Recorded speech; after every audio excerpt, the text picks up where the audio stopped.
Dear student, आप सभी का स्वागत है, अभिनंदन है।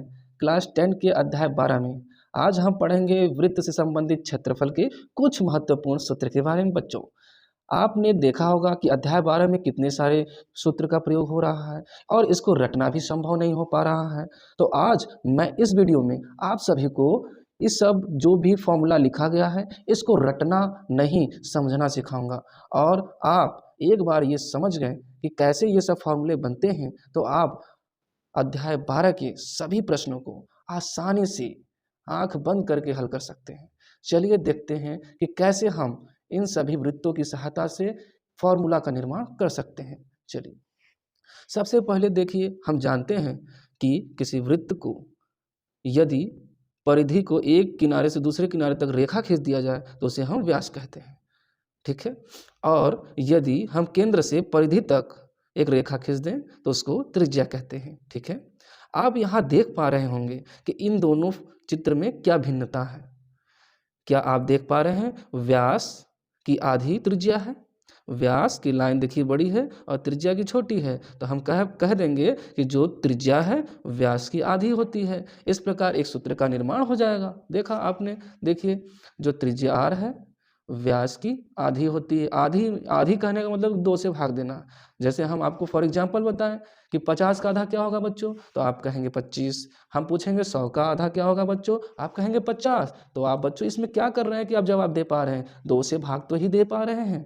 उसी प्रकार देखिए, त्रिज्या इस व्यास का आधी है, 2 से भाग दे देंगे, आधा कर देंगे तो त्रिज्या आ गई। एक फार्मूला का निर्माण हो गया। ठीक है। अब दूसरा फार्मूला हमको रटना नहीं है, याद करना है।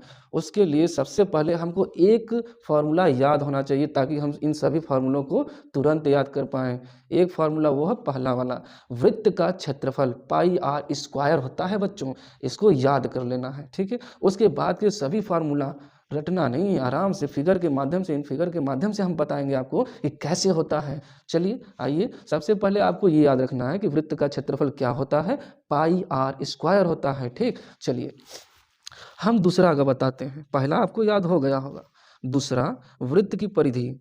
देखिए, अगर हम वृत्त की परिधि का फॉर्मूला लिखना चाहें, वृत्त की परिधि, ठीक है, वृत्त की परिधि, तो आपको अगर याद हो वृत्त का क्षेत्रफल, तो वृत्त के क्षेत्रफल में ऊपर स्क्वायर है कि ऊपर स्क्वायर है, उसको केवल आप यहाँ नीचे ला के रख देंगे तो वो फॉर्मूला बन जाएगा वृत्त की परिधि का, 2 पाई आर। ठीक है, समझ गए बच्चों? यदि आपको ऐसे भी नहीं याद हो पा रहा है तो एक तरीका और भी है इसको याद करने का। आप देख पा रहे हैं कि ये जो हमारा वृत्त है इसकी त्रिज्या r है और आपको पता है कि वृत्त का जो कोण होता है 360 डिग्री का होता है। 360 डिग्री को हम 2 प्रकार से लिख सकते हैं, या तो डायरेक्ट 360 लिख दें या इसको 2 पाई लिख दें। 2 पाई का मतलब होता है 360। ठीक है, तो 360 यानी 2 पाई और r से गुणा कर देंगे, 2 पाई r। ठीक है, 2 तरीका आपको बताया कि वृत्त के क्षेत्रफल से कैसे याद रखें कि वृत्त की परिधि क्या होती है। केवल वृत्त के क्षेत्रफल का स्क्वायर नीचे ला दें तो 2 पाई r बन जाएगा, वृत्त की परिधि बन जाएगी। ठीक है बच्चों, अब हम चलते हैं तीसरा सूत्र कैसे याद रखेंगे बाय ट्रिक, वो संगत चाप की लंबाई थीटा बाय 360 गुणे 2 पाई r। इसको कैसे याद करेंगे, याद नहीं होगा तो सबसे पहले हम क्या करेंगे, ये जो परिधि निकाले हैं, ठीक है, परिधि, उसमें यदि हम थीटा, यदि परिधि वाले में ही अगर हम थीटा बटे 360 का गुणा कर दे 2 पाई आर, तो हम देखेंगे कि ये किसकी फॉर्मूला बन गई, संगत चाप की लंबाई का। ठीक है, संगत चाप की लंबाई। ठीक है बच्चों, फॉर्मूला बन गया। कितना आसान है, देख रहे हैं आप। अगर आपको ये भी याद हो गया हो तो हम चलते हैं तीसरे पर, त्रिज्यखंड का क्षेत्रफल। पहले हम जानेंगे त्रिज्यखंड क्या होता है।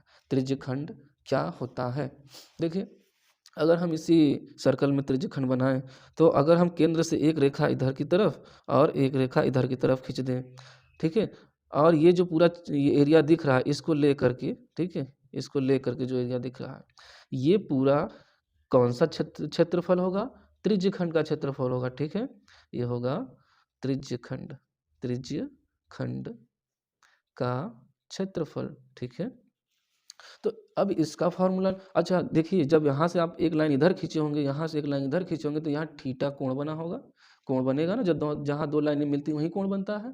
तो देखिए अब हम त्रिज्यखंड का क्षेत्रफल भी आसानी से याद कर सकते हैं। ठीक है, आपको पता ही है कि थीटा आया है यहाँ, तो सबसे पहले हम क्या लिख देंगे, थीटा, थीटा। ठीक है, और उसके नीचे क्या लिख देंगे, ये सर्कल कितने का होता है, 360 डिग्री का, 360 डिग्री नीचे लिख देंगे और गुणे। आपको पता है कि वृत्त के क्षेत्रफल का क्या फॉर्मूला होता है, पाई आर स्क्वायर। देखिए यहाँ भी क्षेत्रफल ही बताना है।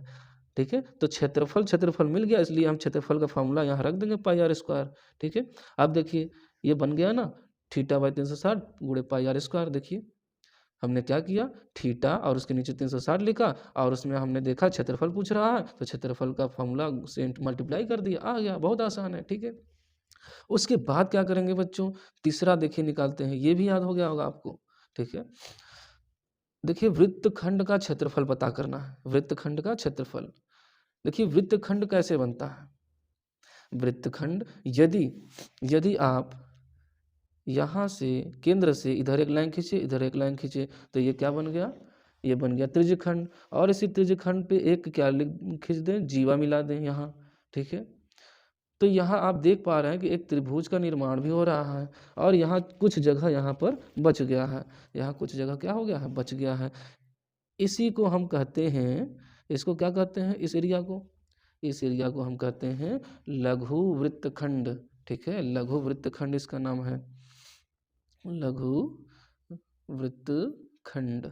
ठीक है बच्चों, और ये जो बड़ा वाला एरिया बचा है इसको क्या कहेंगे, इसको कहेंगे दीर्घ वृत्तखंड। ठीक है बच्चों, समझ गए। हमें उम्मीद है कि आपको समझ में आ रहा होगा। चलिए आगे चलते हैं। अगर हमको ये फॉर्मूला बनाना हो वृत्तखंड का क्षेत्रफल का, तो आप देख पा रहे हैं कि सबसे पहले हमने इस चित्र में क्या बनाया था, एक त्रिज्यखंड बनाया था। ठीक है, तो आप सबसे पहले त्रिज्यखंड लिख देंगे, क्या लिखेंगे, त्रिज्यखंड का क्षेत्रफल। ठीक है, त्रिज्यखंड का क्षेत्रफल। और त्रिज्यखंड का क्षेत्रफल का फॉर्मूला आपको पता ही है, यहाँ थीटा रहता है। कैसे लिखता है, थीटा बटा 360, पूरा सर्कल का 360, और क्षेत्रफल पूछ रहा है तो पाई आर स्क्वायर से गुणा कर देना है, ये आ गया। ठीक है, तो इसका फॉर्मूला आप बना सकते हैं कैसे। तो मित्रों आपने देखा ये जो एरिया है इसको क्या कहते हैं, लघु वृत्तखंड कहते हैं। अगर हमको किसी सवाल में लघु वृत्तखंड पूछ दिया तो हमको कैसे फॉर्मूला बनाना है। ठीक है, सबसे पहले ये तो चित्र आप बना ही लेंगे। उसके बाद आप देखेंगे कि सबसे पहले हमने इसमें क्या बनाया था, हमने सबसे पहले एक त्रिज्यखंड बनाया था, त्रिज्यखंड बनाया था। ठीक है, त्रिज्यखंड का क्षेत्रफल निकाल लेंगे। फिर उसके बाद हम उसके बाद जीवा खींचे, तो जीवा जैसे ही खींचे वैसे हमको दिखने लगा कि एक त्रिभुज का निर्माण हो गया। तो त्रिभुज का निर्माण हो गया तो त्रिभुज का क्षेत्रफल घटा देंगे, त्रिभुज का क्षेत्रफल घटा देंगे। ठीक है, तो घटाने पे जो आंसर आएगा वो क्या आएगा बच्चों, वो आएगा लघु वृत्तखंड का क्षेत्रफल। ठीक है, लघु वृत्तखंड। उसके बाद हम देखेंगे कि अगला वाला फॉर्मूला कैसे याद कर सकते हैं बिना रटे। ठीक है, चलिए आइए देखते हैं। देखिए दीर्घवृत्त का क्षेत्रफल पाई आर स्क्वायर माइनस लघु वृत्तखंड का क्षेत्रफल। जो आपको बताएं ये अगर हमको पूछ दिया ये वाला, यानी इस पूरे हिस्से का क्षेत्रफल, इस हिस्से का क्या नाम है पूरा, इसका नाम है दीर्घवृत्तखंड का क्षेत्रफल। ठीक है, अगर ये पूछा तो आपको दिख रहा है कि पूरा जो सर्कल था, वृत्त में से यदि हम ये छोटा वाला भाग घटा दें, ठीक है, छोटा वाला भाग यानी लघु वृत्तखंड का क्षेत्रफल, तो ये हमारा आ जाएगा। तो देखिए दीर्घ वृत्तखंड का क्षेत्रफल बराबर पाई आर स्क्वायर, मतलब वृत्त का क्षेत्रफल, पूरे वृत्त का क्षेत्रफल, और उसमें से क्या घटा देना है, इस छोटे से लघु वृत्तखंड का क्षेत्रफल घटा देंगे तो क्या प्राप्त हो जाएगा।